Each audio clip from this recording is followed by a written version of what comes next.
السلام علیکم first year. آج ہم نے غزوہ احزاب کے نتائج اور اثرات کو دیکھنا ہے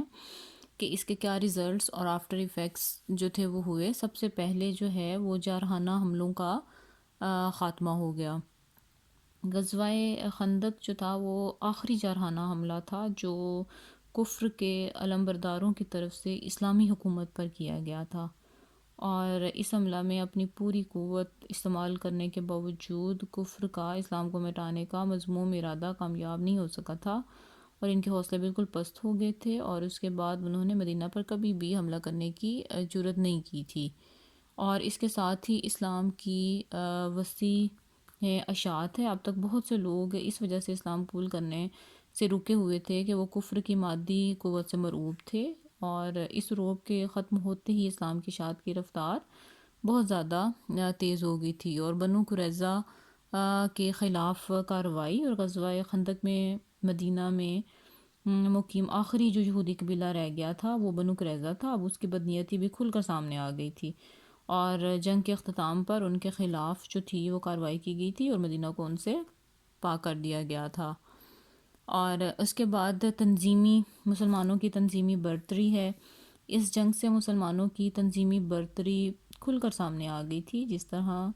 مسلمانوں نے حضور صلی اللہ علیہ وآلہ وسلم کی اطاعت کی اور تقسیم کار کے اصول کے مطابق خندق کھود دی، شب و روز پہرے دیے اور ہر خطرے کا مقابلہ کیا، اور اس سے یہ ثابت ہو گیا کہ مسلمانوں کی تنظیم اپنے مخالفین سے بہت بہتر ہے، اور نظم و ضبط اور اطاعت کی خوبی نے مسلمانوں کو فتح یاب کیا۔ اس کے بعد جو ہے وہ چند جنگی اصول ہیں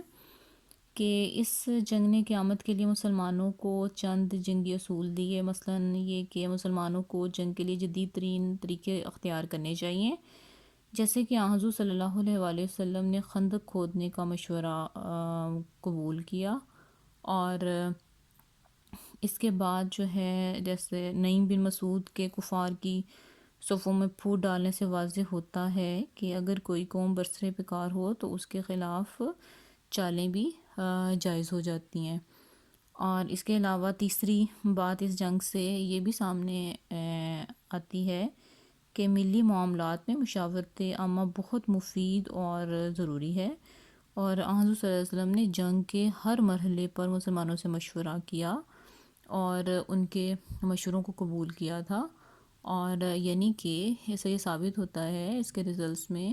کہ اگر جو ہے وہ جنگی اصولوں کو اپنایا جائے تو اس سے کافی حد تک جو ہے وہ کامیابی حاصل ہو سکتی ہے۔